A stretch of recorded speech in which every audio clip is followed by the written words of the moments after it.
নমস্কার। ঠাকুর মা ও স্বামীজির চরণে আভূমি লুণ্ঠিত প্রণাম নিবেদন করে আজকে আমরা কথামৃত থেকে শুনব নাম মাহাত্ম্য ও পাপ। 3 প্রকার আচার্য। আমরা এর আগে শ্রবণ করেছিলাম ঠাকুর গান গাহিতে গাহিতে গয়া গঙ্গা প্রভাসিনী কাশী কাঞ্চি কেবা যায়, কালী কালী কালী বলে আমার অজপা যদি ফুরায়। গানটি গাইতে গাইতে ভাবোন্মত্ত যেন অগ্নি মন্ত্রে দীক্ষিত হইয়া গাহিতেছেন। তো এবারে ঠাকুর বলছেন, আমি দুর্গা দুর্গা বলে মা যদি মরি, আখরে এই দিনে না তারও কেমনে জানা যাবে গো শঙ্করী। কি আমি তার নাম করেছি, আমার আবার পাপ, আমি তার ছেলে, তার ঐশ্বর্যের অধিকারী, এমন রোগ হওয়া চাই। ঠাকুর এই কথাগুলো বললেন। তমগুণকে মোড় ফিরিয়ে দিলে ঈশ্বর লাভ হয়। তার কাছে জোর করো, তিনি তো পর নয়, তিনি আপনারই লোক। আবার দেখো, তমগুণকে পরের মঙ্গলের জন্য ব্যবহার করা যায়। যেমন বৈদ্য 3 প্রকার, উত্তম বৈদ্য, মধ্যম বৈদ্য, আবার অধম বৈদ্য। যে বৈদ্য এসে নাড়ি টিপে ঔষধ খেয়েও হে, এই কথা বলে চলে যায়, সে অধম বৈদ্য। রোগী খেলে কিনা এই খবর সে লয় না, অতটুকুই বলে যে তুমি ঔষধ খেও। আর যে বৈদ্য রোগীকে ঔষধ খেতে অনেক করে বুঝায়, যে মিষ্ট কথাতে বলে, ওহে ঔষধ না খেলে কেমন করে ভালো হবে, লক্ষ্মীটি খাও, আমি নিজে ঔষধ মেরে দিচ্ছি, খাও, সেই বৈদ্য হচ্ছে মধ্য বৈদ্য। তো ঠাকুর এ কথা বলছেন। এবারে উত্তম বৈদ্যের কথা বলছেন ঠাকুর। রোগী কোনো মতে খেলে না দেখে রোগীকে বুকে হাঁটু দিয়ে জোর করে ঔষধ খাইয়ে দেয়, সেই হচ্ছে উত্তম বৈদ্য। এই গুণে এই বৈদ্যের তমগুণ।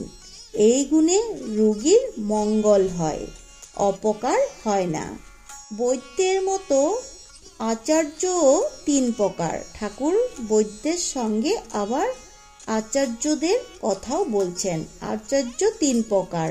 ধর্ম উপদেশ দিয়ে শিষ্যদের আর কোনো খবর লয় না, সে আচার্য অধম বলছেন। যিনি শিষ্যদের মঙ্গলের জন্য তাদের বরাবর বুঝান, যাতে তারা উপদেশগুলি ধারণা করতে পারে। অনেক অনুনয় বিনয় করেন, ভালোবাসা দেখান, তিনি হচ্ছেন মধ্যম। নাকে মধ্যম আচার্য বলা হচ্ছে। আর যখন শিষ্যরা কোনো মতে শুনছে না দেখে কোনো আচার্য জোর পর্যন্ত করেন, তাকে বলছেন উত্তম আচার্য। এবারে আমরা জানব, ব্রহ্মের স্বরূপ মুখে বলা যায় না। এই কথা ঠাকুর বলছেন, ব্রহ্মের স্বরূপ মুখে বলা যায় না। একজন ব্রাহ্মভক্ত জিজ্ঞাসা করলেন, ঈশ্বর সাকার না নিরাকার? ঠাকুর বললেন, তার ইতি করা যায় না, তিনি নিরাকার আবার সাকার। ভক্তের জন্য তিনি সাকার। যারা জ্ঞানী, অর্থাৎ জগৎকে যাদের স্বপ্নবৎ মনে হয়েছে, তাদের পক্ষে তিনি নিরাকার। ভক্ত জানে আমি একটি জিনিস, জগৎ একটি জিনিস, তাই ভক্তের কাছে ঈশ্বর ব্যক্তি হয়ে দেখা দেন, পার্সোনাল গড হয়ে দেখা দেন। জ্ঞানী যেমন বেদান্তবাদী কেবল নেতি নেতি বিচার করে জ্ঞানীর বুধ হয় যে আমি মিথ্যা আর জগৎও মিথ্যা, স্বপ্নবৎ। জ্ঞানী ব্রহ্মকে বুধে বুধ করে, তিনি যে কি মুখে বলতে পারে না। কিরকম জানো? যেন সচিদানন্দ সমুদ্র, কুল কিনারা নাই। ভক্তিহীনে স্থানে স্থানে জল বরফ হয়ে যায়, বরফ আকারে জমাট বাঁধে, অর্থাৎ ভক্তের কাছে তিনি ব্যক্তভাবে কখনো কখনো সাকার রূপ ধরে থাকেন। জ্ঞান সূর্য উঠিলে সেই বরফ গলে যায়, তখন আর ঈশ্বরকে ব্যক্তি বলে বোধ হয় না, তার রূপও দর্শন হয় না। কি তিনি মুখে বলা যায় না। কে বলবে? যিনি বলবেন তিনিই নাই। কে বলবে? যিনি বলবেন তিনিই নাই। তার আমি আর খুঁজে পান না। বিচার করতে করতে আমি টামি আর কিছুই থাকে না। পেঁয়াজের প্রথমে লাল খোসা তুমি ছাড়ালে, তারপর সাদা পুরু খোসা। এইরূপ বরাবর ছাড়াতে ছাড়াতে ভেতরে কিছু খুঁজে পাওয়া যায় না। সেখানে নিজের আমি খুঁজে পাওয়া যায় না। আর খুঁজেই বা কে? সেখানে ব্রহ্মের স্বরূপ বুধে বুধ কি রূপ হয়, কে বলবে? একটা লুনের পুতুল সমুদ্র মাপতে গিয়েছিল। সমুদ্রে যাই নেমেছে অমনি গলে মিশে গেল, তখন খবর কে দিবে? পূর্ণ জ্ঞানের লক্ষণ। পূর্ণ জ্ঞান হলে মানুষ চুপ হয়ে যায়, তখন আমি রূপ লুনের পুতুল সচিদানন্দ রূপ সাগরে গলে এক হয়ে যায়, আর একটুও ভেদ বুদ্ধি থাকে না। বিচার করা যতক্ষণ না শেষ হয়, লোকে ফরফর করে তর্ক করে, শেষ হলে চুপ হয়ে যায়। কলসি পূর্ণ হলে কলসির জল পুকুরের জল এক হলে আর শব্দ থাকে না। যতক্ষণ না কলসি পূর্ণ হয় ততক্ষণ শব্দ।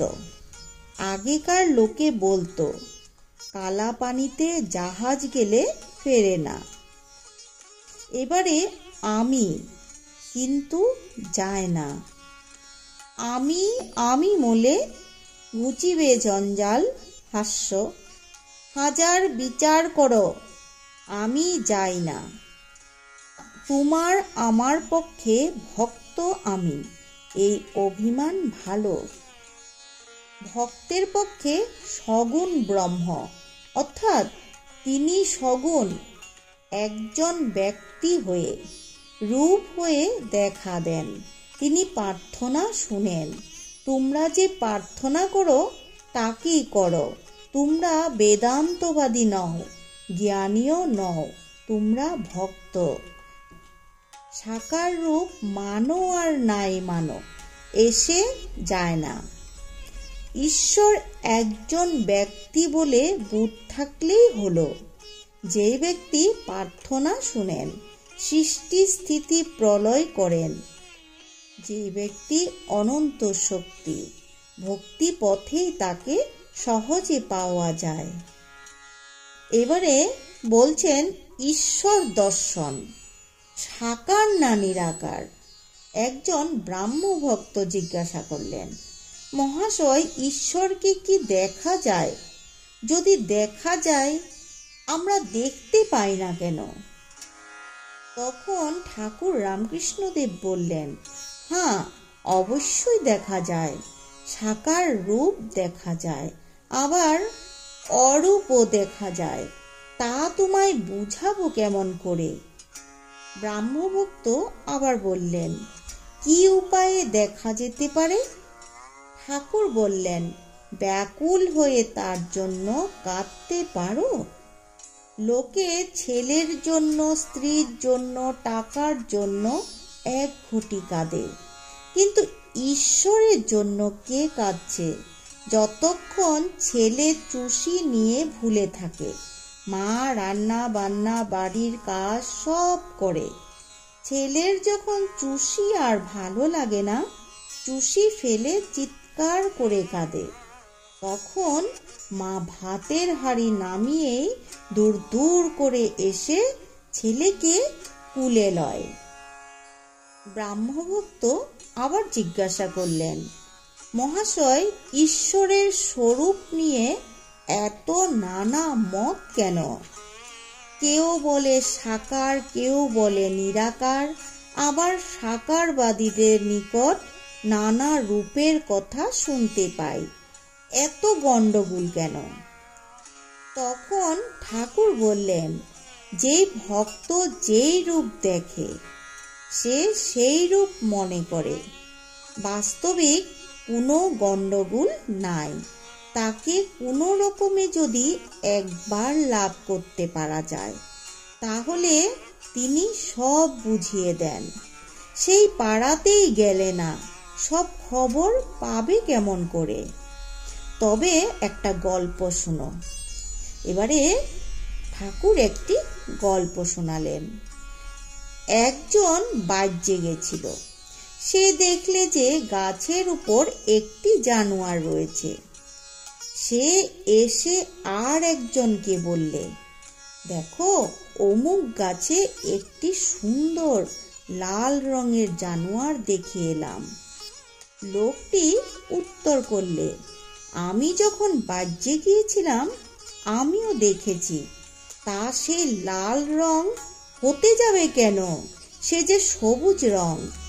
আর একজন বললে, না না, আমি দেখে এসেছি, সেটি হলদে। এই রূপে আরো কেউ কেউ বললে। কেউ বললে নানা জর্দার রং, কেউ কেউ বললে বেগুনি রং, কেউ কেউ বললেন নীল রং, ইত্যাদি ইত্যাদি। শেষে ঝগড়া। এই রং নিয়ে ঝগড়া শুরু হলো। তখন তারা গাছতলায় গিয়ে দেখে একজন লোক বসে আছে। লোকগুলো ঝগড়া করতে করতে ওই গাছতলায় গেলেন দেখার জন্য। তো গাছতলায় দেখছেন একজন লোক। তাকে জিজ্ঞাসা করতে সে বললে, আমি এই গাছতলায় থাকি। আমি সেই জানোয়ারটিকে বেশ জানি। তোমরা যা যা বলছো সব সত্যি। সে কখনো লাল রং, কখনো সবুজ, কখনো হলদে, কখনো নীল, আরো সব কখনো কি কি রং হয়। সে যে বহুরূপী। আবার কখনো দেখি তার কোনো রঙই নেই।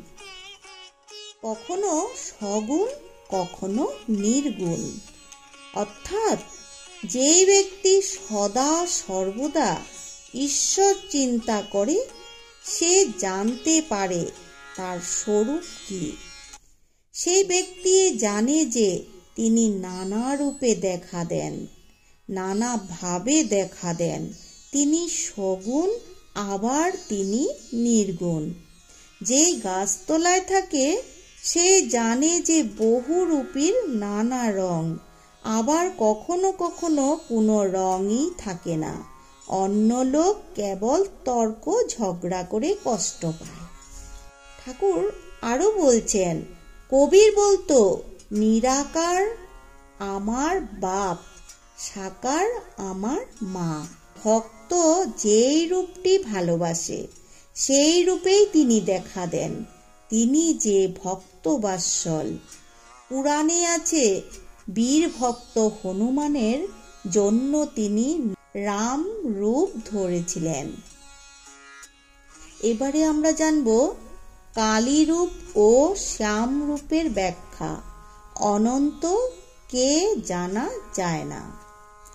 বেদান্ত বিচারের কাছে রূপ টুপ উড়ে যায়। সে বিচারের শেষ সিদ্ধান্তই এই ব্রহ্ম সত্য, আর নাম রূপ যুক্ত জগৎ মিথ্যা।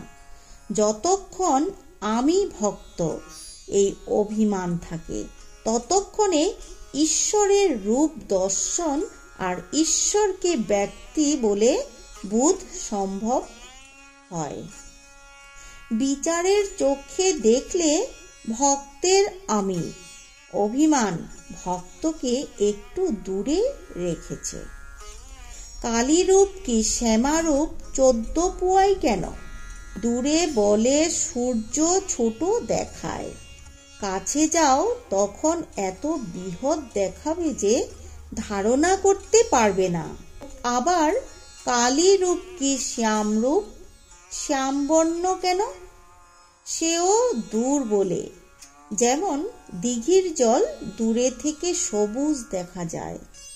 আবার নীল বা কালো বর্ণ দেখায়, কাছে গিয়ে হাতে করে জল তুলে দেখো কোনো রঙই নেই। আকাশ দূরে দেখলে নীল বর্ণ, কাছে দেখো কোনো রং নাই।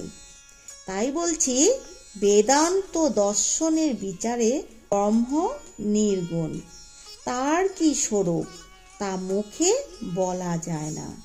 কিন্তু যতক্ষণ তুমি নিজে সত্য, ততক্ষণ জগৎও সত্য। ঈশ্বরের নানা রূপও সত্য, ঈশ্বরকে ব্যক্তি বুধও সত্য। ঠাকুর আবার বলছেন, ভক্তিপথ তোমাদের পথ, এ খুব ভালো, এ সহজ পথ। অনন্ত ঈশ্বরকে কি জানা যায়? আর তাকে জানবারই বা কি দরকার? এই দুর্লভ মানুষ জনম পেয়ে আমার দরকার তার পাদপদ্মে যেন ভক্তি হয়। যদি আমার এক ঘটি জলে তৃষ্ণা যায়, পুকুরে কত জল আছে এ মাপবার আমার কি দরকার? আমি আধ বোতল মদেই মাতাল হয়ে যাই। ছুরির দোকানে কত মদ, এই হিসাবে আমার কি দরকার? অনন্তকে জানার দরকারই বা কি? ঠাকুর এই কথাগুলো সুন্দর করে বুঝিয়ে দিলেন। তো আমরা আজকের মতো এই পর্যন্তই আমরা ঠাকুরের কথা অমৃত শ্রবণ করলাম। সকলেই ভালো থাকবেন, সুস্থ থাকবেন। ঠাকুর মা ও স্বামীজির কাছে প্রার্থনা করি সকলে যেন আমরা ভালো থাকি। এই স্মরণ মনন করে আজকের মতো এই পর্যন্ত। জয় কথামৃতের জয়।